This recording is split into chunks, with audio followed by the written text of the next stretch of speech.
seeing me out there competing and playing at a relatively high level, and then having them just kind of accept me as I am, I think that trickles on down to the lower levels where it's just kind of like, hey, if that guy can play with those guys, you know, no matter what my personal feelings may be, there's no reason they can't play with us. And I think that, you know, if it's me, it's him, it's the next guy, it's all the people who are coming up and things like that.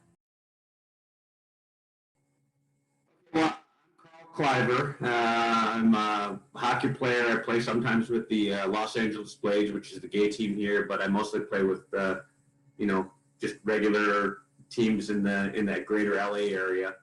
I currently play with with a team called the Outlaws, and play with another team and with a team called OAP, which is jokingly the Olympic Athletes of Pasadena.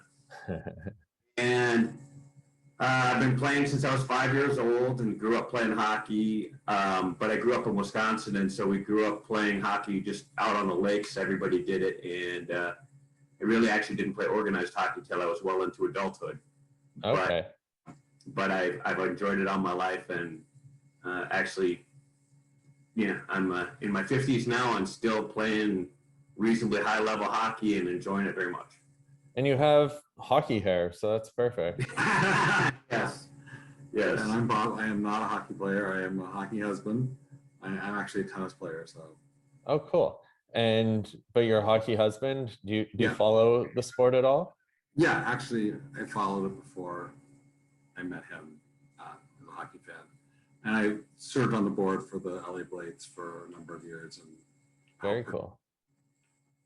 Labor Day tournament, play LA with them. Awesome. And so how did you both get into hockey? We got a bit of how Carl got into it, but how did you both get into the sport? I kind of grew up and would go to the Kings games here in the 70s as a kid. Yeah. So, When they had those cool unis, they should have. Yes, exactly. And they played at the Forum. Yeah. You know, I'm from Wisconsin, and was always involved in athletics. And so from a very early age, my parents just, you know, did what all the neighborhood parents are and took you out on the lake and said, hey, here's some skates, have at it.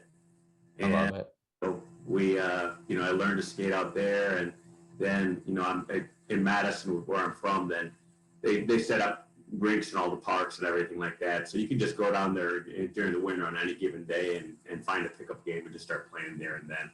And they have a queer league now, don't they? They have actually the largest one in the country. Very cool. In the world, but I think Toronto has passed them now. But yeah, they have a whole league there. And what's been, you know, Madison's only like 300,000 people, but the one thing that's been really beneficial for them being able, and it's like a 10-team league. It's a big league. Yeah. What's been beneficial for them is that, you know, it's a very gay-friendly community. Even if the gay community is particularly large, there's a lot of people who just want to play hockey or are happy to play in a gay community there. So a lot of the college students and stuff like that are like, hey, you know what? Hockey's going on. Gay, fine, I'm there. So they actually have, I would say, probably at least probably a third of their players are not gay players, but they're allies. Very cool. Very Good cool. job recruiting people to play. They even do teaching clinics as well. Yeah, they really develop their own. That's one thing I've been really impressed by, is that Madison actually does a better job than any place I've ever, you know, any place I've had any dealings with. And I've dealt with a lot of the gay organizations around the country. They do the best job of recruiting talent and bringing and teaching. You know, they have a lot of people who are like, if you just enjoy hockey or have considered you want to play hockey, we'll teach you how to skate and we'll let you work up the levels until you can actually play good games. So. That's awesome. That's a really good community builder and a really good way to, you know, get people interested in the sport, is helping them develop their skill sets. Yes, absolutely. Yes. What do you both love about hockey?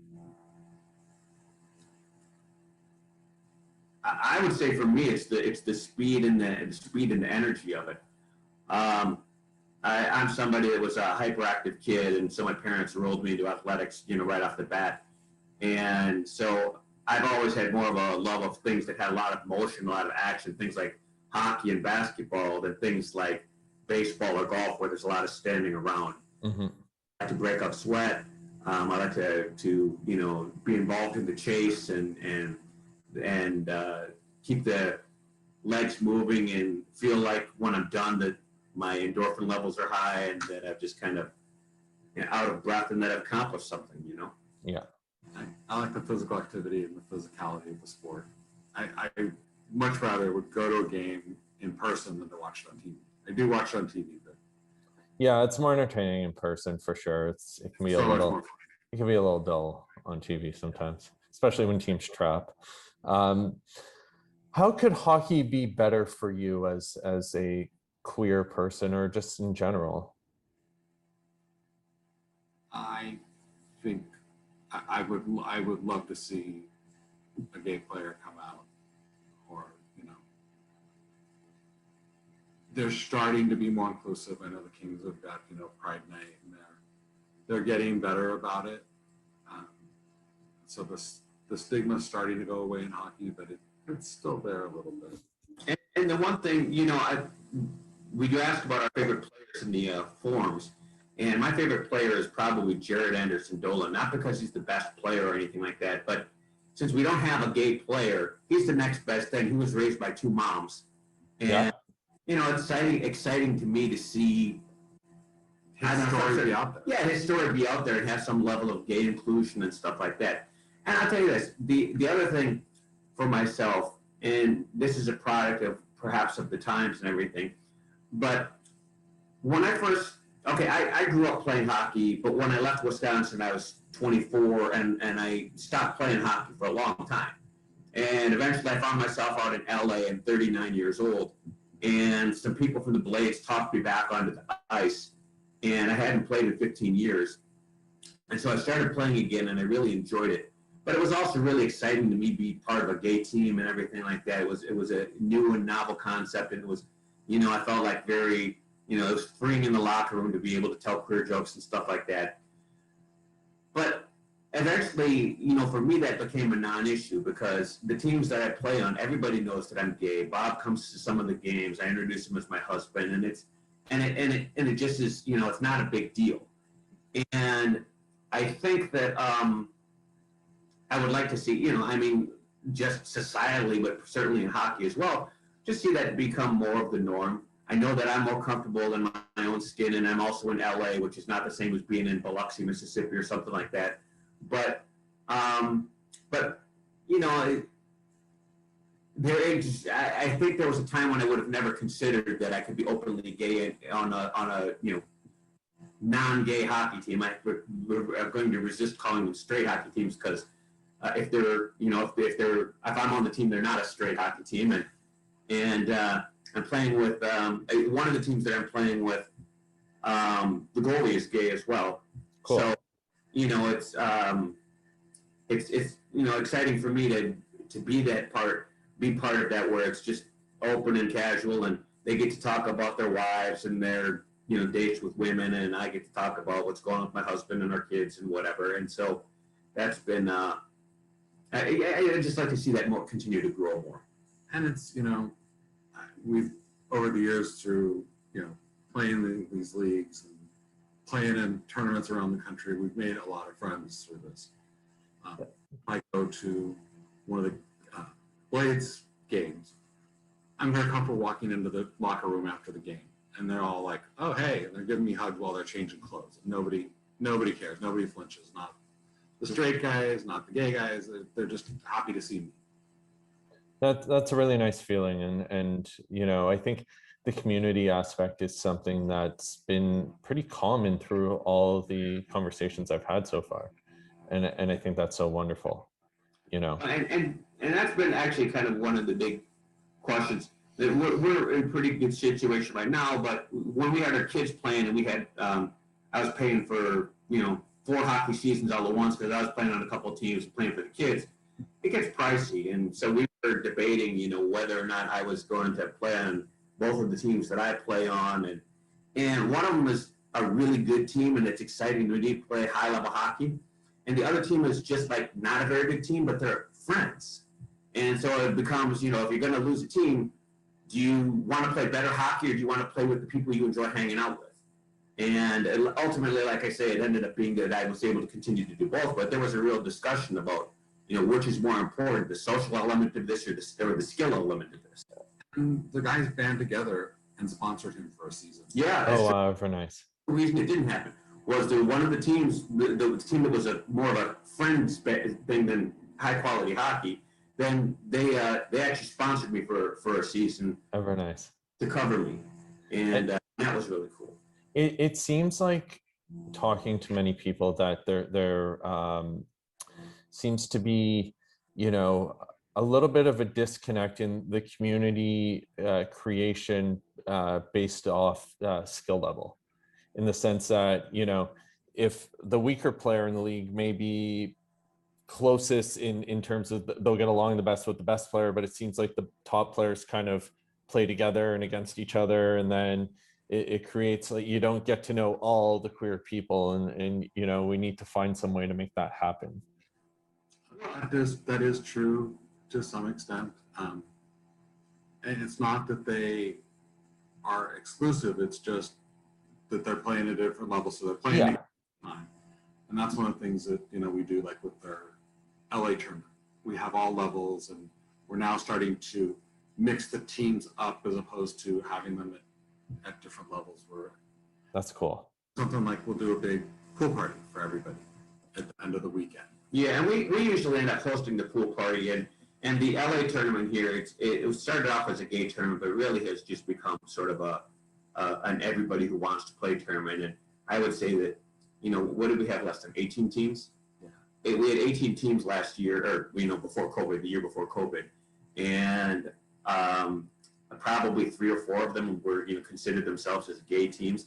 Everybody else was just here because they wanted to play hockey and they enjoyed hockey. And a lot of the local teams from the area, whether it's Southern California or Northern California or Arizona, they're sort of in the area. They're like, hey, there's a good hockey tournament going on there, and they come here and they get the goodie bag, and the bylaws say no giving anybody a hard time about any of the discrimination things, and that the goodie bags are sort of gay centric, but you know what, people are happy to have them, and then like you said, we do end up having the party here, and that's the thing, the Blades have 3 different levels. They have an upper level that's relatively competitive, and then they have kind of a middle level for people who have developed some skills, and then they have a beginner level for people who are still trying to figure out how to stop to the left.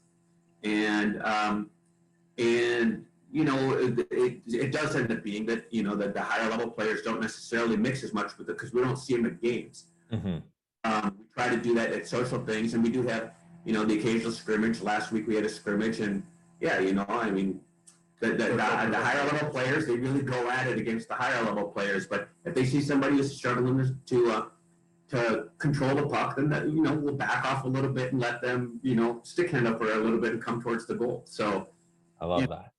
It's there definitely the social element is encouraged, and again, that's one of the things I really give big props to Madison for. Madison has been amazing. It's just kind of like, they've got a lot of people, like I say, they draft a lot of people who have never played before, or who have played a little bit as a kid, and they're now 27, and now they're teaching them how to actually play, and there is a big mix element, and a lot of their games are, you've got people who played high school hockey in the Midwest where it's pretty competitive, and people who are still trying to figure out how to stop, and you're on the same team, you get to hang out and enjoy each other's company. Yeah. I don't know if this has come up in any of your other discussions, but most of the major cities have an annual tournament. New York, Boston, I think, alternates theirs. Toronto. Chicago. Boston and Chicago, I think, are the ones that alternate. Yeah, they change it. And then Toronto and is it Vancouver or Calgary? Montreal has one. Montreal, they have the Canadian Cup. Yeah. So yeah. Very cool. What gives you hope for queer people in the sport? I would say just the progress that things are making societally. Like I say, I think that it's exciting to me, because I'm at the point in my life where I'm not going to play gold level hockey anymore, just because I'm 50. I'll be 55 in 2 weeks. But I can enjoy playing. I can enjoy playing, silver. I'm still playing silver, and I can enjoy playing that. But I don't be limited by where I'm at this point in my life. I don't have to. I can be who I am and everything like that. And I would like for that. I think that seeing that in my level and stuff like that trickles down, because what happens, that we said the team sponsored me, and they did. They did it out of the goodness of their heart, and they did it. It was really great. They really wanted me to be a part of it, because I've been friends with these guys, and I've actually coached some of these guys on some of their skills. Is how I got involved with them in the first place. But part of it also was I'm their best player, so it's helpful to them to bring me onto the lower team, so that it keeps their team competitive. But when I'm playing in the upper teams, in the upper divisions, in the silvers, and playing with silver and gold players and stuff like that, and they get to see me, and they meet Bob and my husband and everything like that. They don't need me. Most of them are better than me, or as good or better than me. So I'm not a specially advantaged person. But seeing me out there competing and playing at a relatively high level, and then having them just kind of accept me as I am, I think that trickles on down to the lower levels, where it's just kind of like, hey, if that guy can play with those guys, no matter what my personal feelings may be, there's no reason they can't play with us. And I think that, if it's me, it's him, it's the next guy, it's all the people who are coming up and things like that. Yeah. And you've seen it in the stands. We've got parents of the players that are in the stands, spouses. I love that. Friends, someone's got a friend from out of town that's either gay or straight. They all, anybody can come and be in the stands. Oh, and I'll say one other thing. We have 2 kids who are adults now, so it's not a big deal. But they both grew up playing hockey, and some of our closest friends are parents of the kids they grew up playing hockey with. And those people, their kids come over for sleepovers. When they were kids, they came over for sleepover. They hung out. They had pool parties, and nobody ever questioned. Nobody ever gave us a hard time. Nobody ever said anything bad about it. And same thing, those kids all grew up just with a sense of, hey, there's gay hockey players, there's cool players. My kids, the dads of our kids are cool, and that just trickles down to the next generation. That they're all able to enjoy hockey and all able to not look at the fact that there's a gay player out there as any kind of big deal.